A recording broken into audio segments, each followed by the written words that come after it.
and welcome to my next video dedicated to the basics of how I light my bike projects. The examples you're about to see are made in studio environment, but you can easily use your garage or any large enough warehouse space as your playground. Same rules can be applied to some outdoor situations too.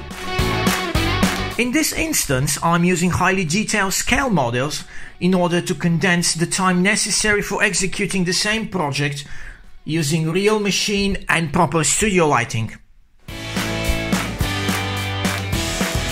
Let's start with some basic understanding of why. The most important angle of a motorcycle that represents the machine perfectly and gives the most information about it is usually the side view. Psychological studies suggest that cultural influences on human perception may result in particular cognitive styles. More specifically, a left-to-right reading direction may reflect on the way individuals accept specific visual information as appealing or interesting.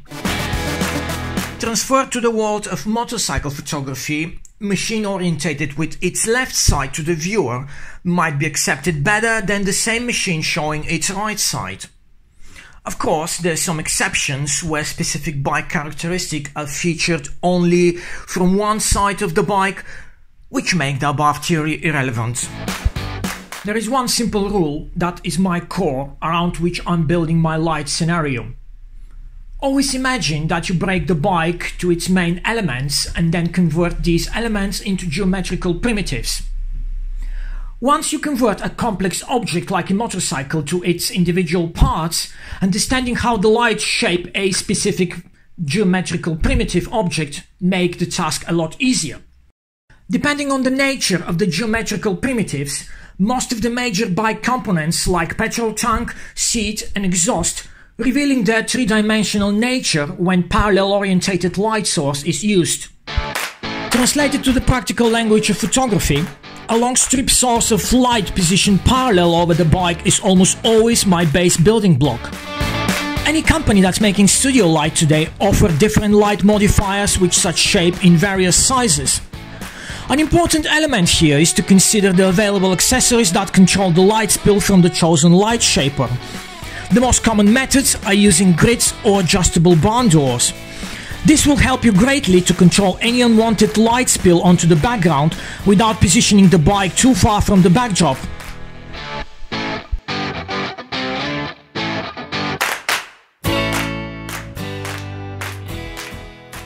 The materials used in the bike build and their finishing will determine whether to use soft or hard type of light.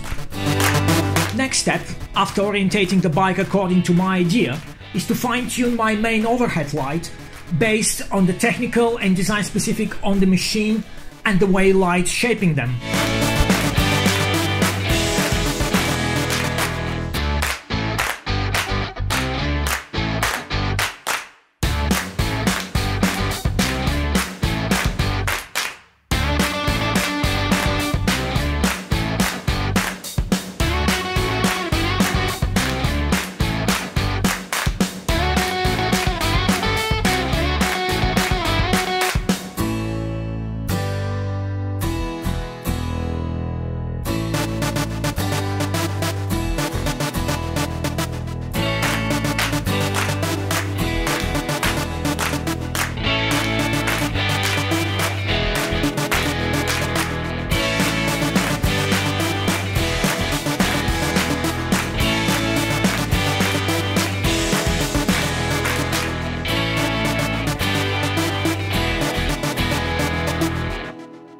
There are some supporting factors that need to be taken into consideration. First and foremost is the main bike color or combination of colors, materials and finishing and their relation with the chosen background.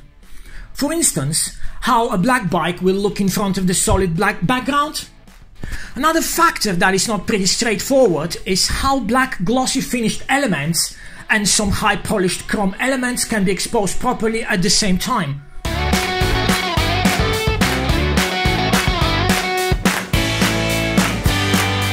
After spending some time playing with light around your bike, you will quickly understand that the answers to the above questions, although different, are always simple and easy to predict.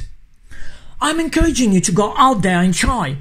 Spend some time with a bike and large enough handheld light source.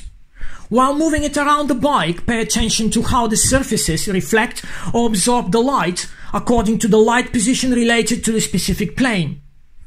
Experimenting and observing is the first step to understanding it, and that is fundamental knowledge in your arsenal.